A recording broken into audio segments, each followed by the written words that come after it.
దేవుడి పేరుకి యుద్ధాలు చేస్తున్నావయ్యా దావీదు మహారాజా, నువ్వు మామూలు యుద్ధాలు చేయట్లేదు, నువ్వు మహనీయుడివి, నువ్వు గొప్పవాడివి అని చెప్పి మాట్లాడుతుంది. అని అంటే ఏమంటుంది చూడండి అక్కడ, కనుక నా ఏలిన వాడవగు నీకు ఆయన శాశ్వతమైన సంతానం ఇస్తాడు అంటుంది. సంతానం లేదని పెళ్లి లేదు, ఇంకా పెళ్ళగా ఎక్కడుందో కూడా తెలియదు.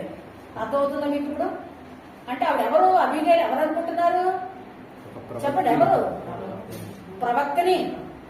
రానున్న దినాల్లో చూడండి, ఇంట్లో సంసారాన్ని చక్కబెట్టుకోవడం స్త్రీ కాదండి, ఆప్రాల స్త్రీ, అవసరం లేని స్త్రీలు ఎందుకుంటున్నారో తెలుసా అండి? ప్రార్థన చేసుకుని ఉపవాసం ఉన్నా ఉంటారు. ఎందుకుంటారు ఉపవాసాలు? ఎన్నో ఉపవాసాలు ఉంటున్నారు. ఉపయోగం ఏమైనా ఉందా? నీ కుటుంబాన్ని ఆత్మజ్ఞానంతో కనిపెట్టకుండా, నీ కుటుంబంలో రాబోతున్న శోధన కనిపెట్టకుండా, నీ కుటుంబానికి వస్తున్న ప్రమాదం కనిపెట్టకుండా, నీ కుటుంబానికి ఆనకట్ట వేసుకోకుండా, నీ కుటుంబానికి రాబోతున్న పరిస్థితి ఏంటో, నీ తరాల్లో జరగబోతుంది ఏంటో గ్రహించకపోతే కనుక నువ్వు ఎంత బైబిల్ చదివితే సమయం ఉంది వ్యర్థం.